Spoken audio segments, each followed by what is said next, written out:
राधे राधे। मैं अभिषेक भटनागर अपने channel God is mind पर आप लोगों का एक बार फिर से स्वागत करता हूं।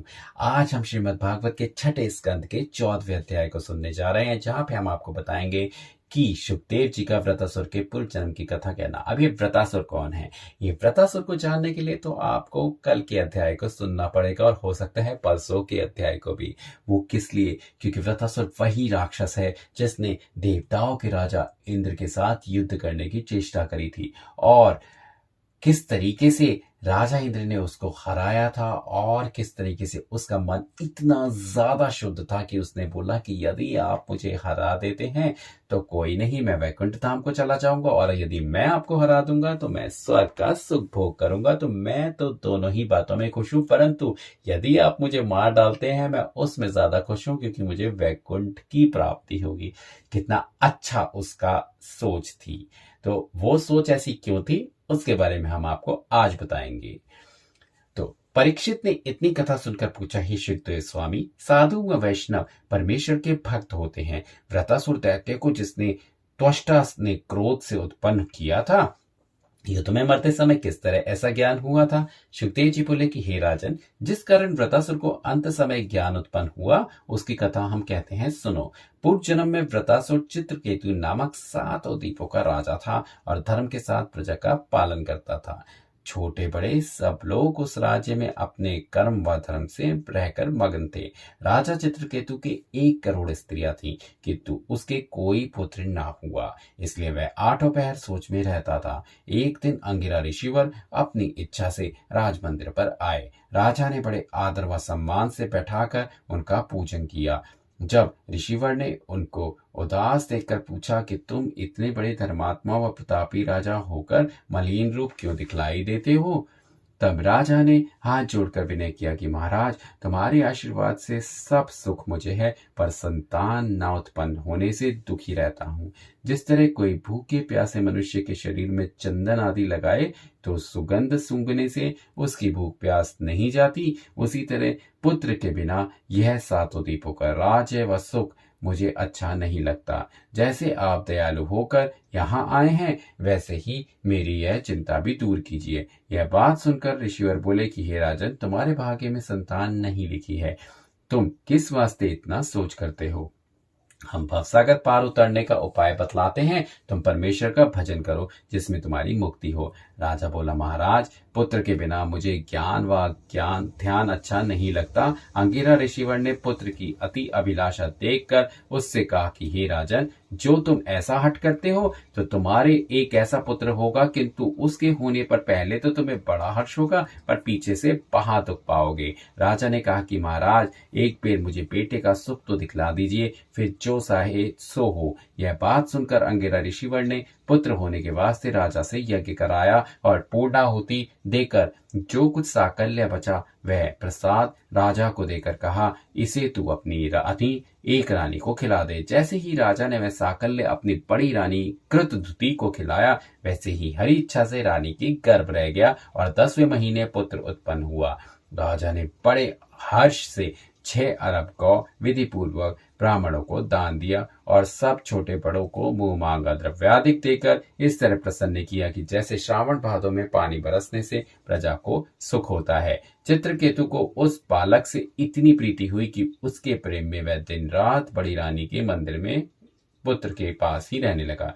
जब दूसरी रानियों ने देखा कि राजा बालक के मुंह में 8 पैर हमारी सफ्ती के पास रहते हैं, हम लोगों को आंख उठाकर भी नहीं देखते, उसके वश में होकर हमें अपनी लौंडी के बराबर भी नहीं समझते, तो सफ्ती अड्डा से सब रानियों ने आपस में यह सलाह किया कि यह बालक मर जाए तो राजा हम लोगों से प्रीति करेंगे। ऐसा विचार कर एक दिन अकेले पाकर किसी रानी ने उस बालक को जहर खिला दिया, सो वह लड़का मर गया। कृतधुति रानी उसे सोया हुआ जानकर जब जगाने के लिए गई, तब उसको मरा हुआ देखकर अति विलाप करने लगी। जब राजा ने समाचार सुना तो रोता पीटता हुआ वहां जाकर पृथ्वी पर गिर पड़ा। वह 12 पहर तक ऐसा अचेत रहा कि उसे अपने तन की सुधि नहीं रही। राजकुमार के मरने और राजा के अचेत होने का समाचार सुनकर नगर में हाहाकार मच गया। सब छोटे बड़े रुदन करते हुए राजमंदिर पर आए। उस नगर के उस बालक के मरने का जितना शोक राजा, बड़ी रानी, दास दासी और नगरवासियों को हुआ वह वर्णन नहीं हो सकता। इतनी कथा सुनाकर सुखदेव जी बोले, हे राजन, स्त्रियां अपने पति व कुल का भला ना चाहकर केवल अपने ही तन का सुख चाहती हैं, इसलिए ज्ञानी मनुष्य को स्त्री की बात पर विश्वास करना और उसके वश में होना उचित नहीं। 15वां अध्याय। नारद और अंगिरादि ऋषिवरों का राज मंदिर पर आना। सुखदेव जी ने कहा कि हे राजन, जब चित्रकेतु के अचेत होने का समाचार चारों तरफ फैला, तब नारद मुनि और अंगिरादि ऋषिवर यह सुनकर राजा को बोध करने आए। उन्होंने चित्रकेतु को उठाकर कहा कि हे राजन, तू किस वास्ते इतना विलाप करता है? वह बालक तुझसे क्या प्रयोजन रखता था? ये सब संसारी जीव अपने पूर्व जन्मों का बदला लेने के लिए जगत में आकर इकट्ठे होते हैं। जब उस कर्म का बदला मिल जाता है तो अंत में वे लोग फिर विलग हो जाते हैं। इसलिए सब बातों को पिछले जन्म के संस्कार से जानकर मरने का शोक ना करना चाहिए। संसार स्वप्नवत है। जिस तरह मनुष्य को स्वप्न में अनेक वस्तुएं दिखलाई देकर जागने के उपरांत कुछ नहीं मिलता, तब वह जानता है कि यह सब स्वप्न की बातें झूठी थी। उसी तरह संसार में जब तक मनुष्य को ज्ञान नहीं प्राप्त होता, तब तक वह अज्ञान रूपी निद्रा से अचेत रहता है। सो तुम इस बात को समझकर शोक छोड़ दो। उस समय राजा ने पुत्र के शोक में डूबे रहने से किसी ऋषिवर को नहीं पहचाना था, इसलिए उनसे पूछा कि तुम लोग कौन हो? तब अंगिरा ऋषिवर ने नारद आदि ऋषिवरों का नाम बतलाकर राजा से कहा, मैं अंगिरा ऋषिवर हूँ। मैंने तुम्हारे यहाँ पुत्र होने का उपाय करके पहले से ही कह दिया था कि बेटा उत्पन्न होने में तुम्हें हर्ष व विषाद दोनों होंगे। सो अब तुम अपने मन को धैर्य देकर मेरे वचन का विश्वास मानो कि हानि व लाभ सब परमेश्वर की इच्छा से होता है। उसमें कोई तिल भर घट पड़ नहीं सकता। इसलिए तुम हरि चरणों में ध्यान लगाकर अपनी मुक्ति का यत्न करो। इस झूठे संसार की माया छोड़ दो जिसमें तुम्हारा कल्याण हो। नारद जी ने भी इसी तरह बहुत समझाकर कहा कि हे राजन, हम तुमको एक मंत्र बतलाते हैं, उसे तुम 7 दिन तक जपो, तुम्हें शेष भगवान का दर्शन मिलेगा।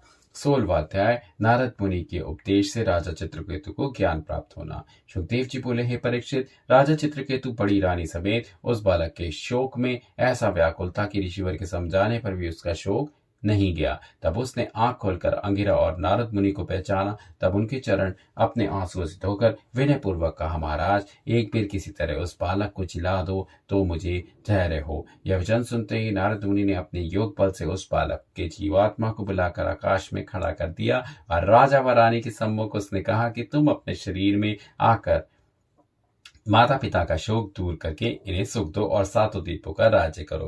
वह जीवात्मा चित्रकेतु को गाली देकर बोला, ये मेरे किस जन्म के माता पिता है और मैं किस जन्म का इनका बेटा हूँ। संसारी व्यवहार सदा से यूं ही चला आता है। जिस तरह मनुष्य रुपया व मोहर खरीदने हाथ में रखने से उनको अपना जानते हैं पर वह किसी का नहीं होता, इसी तरह जीवात्मा भी 84 लाख योनि में भ्रमता है और वह किसी के अधीन नहीं होता। इसलिए मेरा व इनका कुछ नाता नहीं है।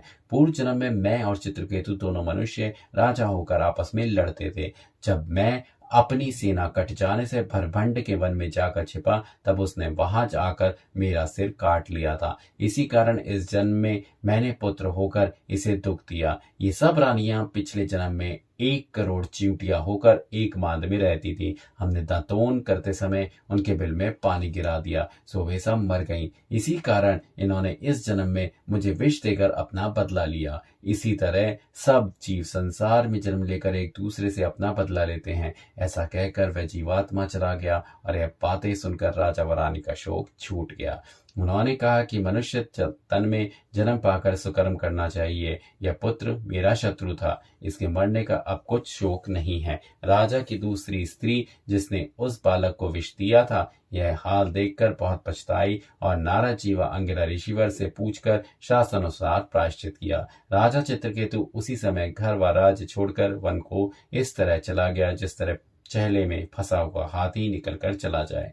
राजा यमुना के किनारे जाकर नारद जी का बतलाया हुआ मंत्र जपने लगा और उस मंत्र के प्रताप से 7वें दिन शेष जी ने उसको दर्शन दिया।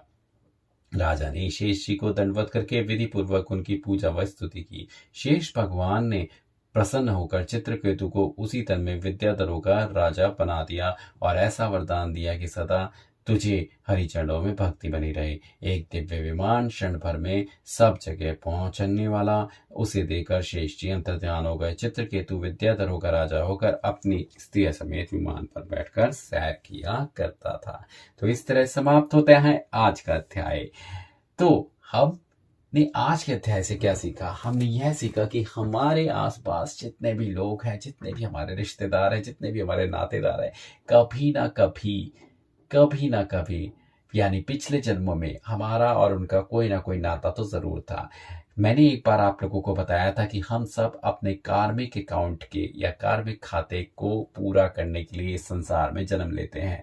मेरा एक कार्मिक खाता शायद मेरे बेटे के साथ है, मेरा एक कार्मिक खाता शायद मेरे पिता के साथ है, मेरा एक कार्मिक खाता शायद मेरी स्त्री या मेरी पत्नी के साथ है, या मेरा एक कार्मिक खाता मेरे भाई या बहन के साथ है।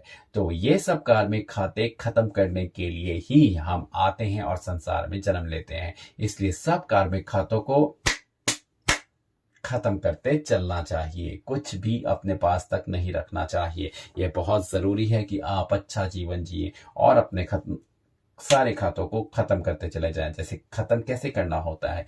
यदि मान लीजिए कि किसी ने आपके साथ में कुछ बुरा किया है, तो बुरा तो किया है क्योंकि वो पिछले जन्म में आपने उसके साथ किया था, तो इस जन्म में उसने आपके साथ किया। अब अगर आप भी बुरा मानकर उसको अपने दिल में रखेंगे तो उस दोबारा से आपको फिर से जन्म लेना पड़ेगा, और फिर जो आप उसके साथ में बुरा इस जन्म में कर रहे हैं, अगले जन्म में आपको फिर जन्म लेना पड़ेगा, और फिर एक बार वो आपसे बदला लेगा, और ये चलता ही चला जाएगा।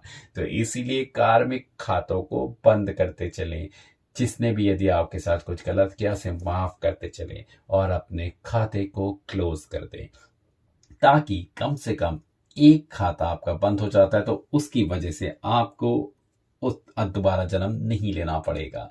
समझ रहे हैं बात को? नहीं समझे हैं तो एक बार फिर बताइएगा। और मैंने कार्मिक खाते के ऊपर स्पेशली एक चैप्टर में पूरा डिस्क्रिप्शन दिया है, उसको जरूर सुन लीजिएगा।